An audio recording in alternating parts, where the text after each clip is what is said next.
celebration is complete without music. Up next, the sounds of Cinco de Mayo.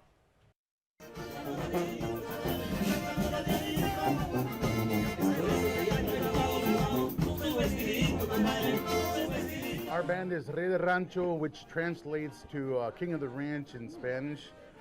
We've been together for 9 years, and we just love to play music for everybody.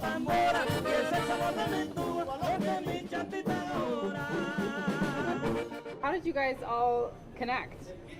Acquaintances, we other bands. We grew up in the music, so hey, I know him and I know this guy, and we just got together and eventually we clicked. So. And where do you typically play?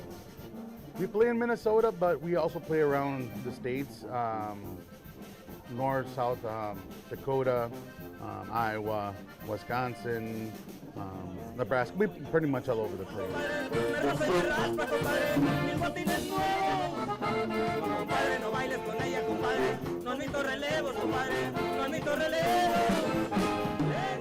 I think the best thing is seeing people just get out of the routine and just having fun, and having a good time.